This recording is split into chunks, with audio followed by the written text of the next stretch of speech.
Mesdames, Mesdemoiselles et Messieurs, bonsoir à toutes et à tous ou bonjour. Cela dépend de l'heure à laquelle vous recevez cette vidéoconférence de l'unique samouraï que je suis. Merci encore une fois d'être là, très nombreux, et à suivre l'ensemble de nos vidéoconférences ici sur la tribune d'éveil des consciences. Alors c'est gâté sur la France, c'est fait. Ce que nous attendions de la part du régime sénégalais a commencé. Oui, Ousmane Sonko a commencé.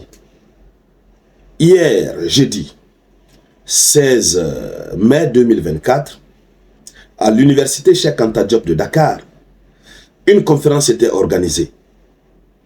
Puisque Jean-Luc Mélenchon, qui est un opposant français, était présent. Il est actuellement présent au Sénégal. Les deux, c'est-à-dire Ousmane Sonko et Jean-Luc Mélenchon, devraient co-animer une conférence portant sur l'avenir des relations Afrique-Europe.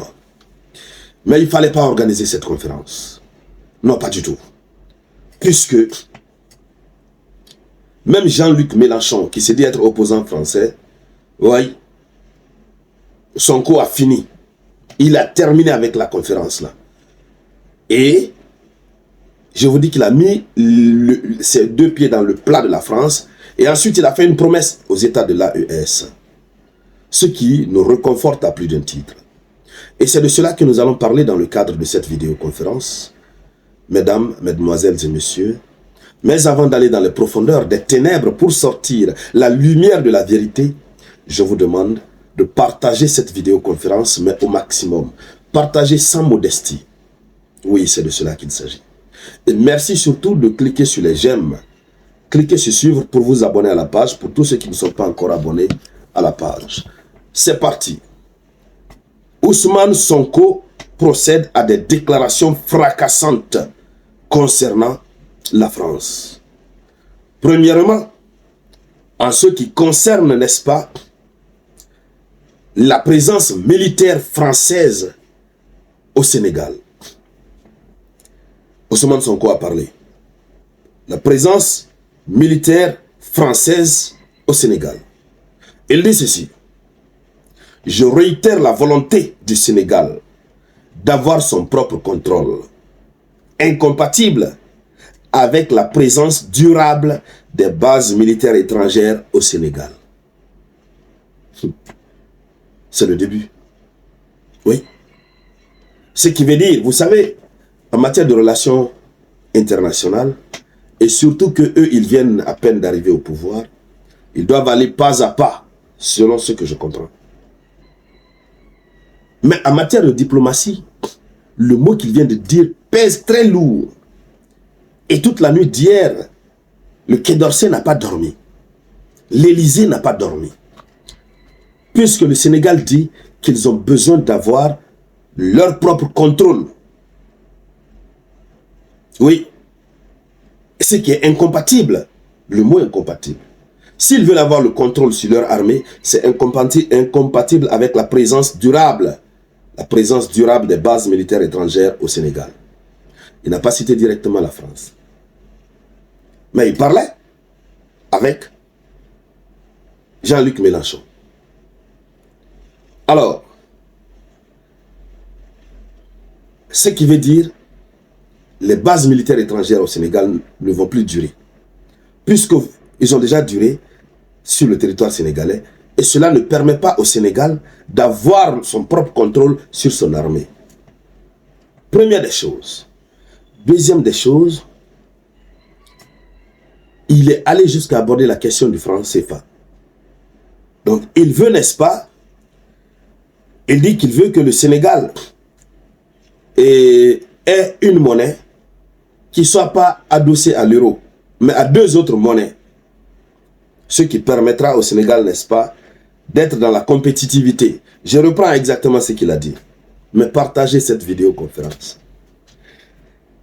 Il a également déclaré que le Sénégal, qui partage avec 7 pays la monnaie du franc CFA indexée sur l'euro, souhaiterait une monnaie flexible. Voilà. Il n'a pas dit que le Sénégal souhaiterait sa propre monnaie. Vous savez, il faut aller pas à pas. Mais le Sénégal souhaiterait une monnaie flexible, rattachée au moins à deux monnaies pour aider à absorber les chocs et soutenir la compétitivité des exportations. Donc ça veut dire la première option, que la monnaie qui est au Sénégal, qui est le franc CFA, doit arrêter d'être la monnaie du Sénégal parce qu'elle n'est pas flexible. Et elle est endossée à l'euro. Une seule monnaie. Or, le Sénégal veut que sa monnaie, sa nouvelle monnaie, soit adossée, n'est-ce pas, à deux autres monnaies. Ce qui va permettre, n'est-ce pas, d'absorber les chocs et de soutenir la compétitivité des exportations. On rappelle, pendant la campagne électorale, Diomaye Faye, n'est-ce pas, s'est engagé à abandonner le franc CFA. Mais c'est petit à petit, vous savez, au sommet de l'État, il faut aller pas à pas. Les réalités au sommet de l'État et les réalités des promesses électorales sont différentes. Ce qui est très intéressant dans cette affaire, c'est qu'ils ont la volonté. Donc, base militaire française, TUIP, ça sera supprimé. Le franc CFA, TUIP, ça sera supprimé. C'est clair. Et il a abordé beaucoup de choses.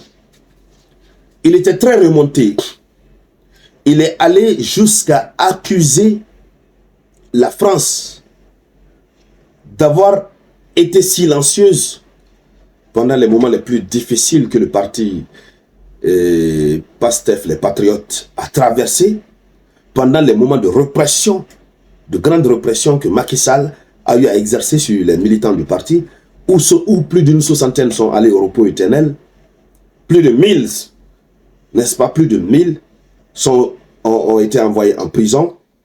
Partagez-moi cette vidéo. Donc, plus de 1000 ont été envoyés, n'est-ce pas, en prison. Donc, plus de 1000 ont été envoyés en prison, des détenus politiques inutilement. Donc, il a montré combien de fois il est très mal à l'aise par rapport à l'attitude de la France à l'endroit, à l'égard de son parti. Et dit, durant toute la période de persécution, c'est lui qui parle devant Jean-Luc Mélenchon. Il dit, durant toute la période de persécution, vous n'avez jamais entendu le gouvernement français dénoncer ce qui s'est passé au Sénégal. Oui. Et il continue. Il a rappelé que la période de persécution extrême, n'est-ce pas? Voilà. Donc il a rappelé combien de personnes sont parties au repos éternel, etc. Donc il a aussi dénoncé le fait que Emmanuel Macron avait accueilli et félicité le président sénégalais à l'époque, au pire moment de la répression. Donc, Ousmane Sonko, c'est un autre Ousmane Sonko qu'on a vu. Et vous savez comment la presse occidentale est en train de le qualifier? Ils sont en train de dire un homme politique incendiaire qui a accédé au pouvoir. Ils ont commencé à lui donner un autre qualificatif. Oui, ils sont comme ça. Lorsque ça ne les arrange pas, ils trouvent tous les mauvais qualificatifs du monde. Donc, alors, Ousmane Sonko a parlé. Mais l'autre partie très intéressante et qui fâche, il a dit ceci: nous ne lâcherons pas nos frères du Sahel. Nous ferons tout ce qui est nécessaire pour renforcer les liens.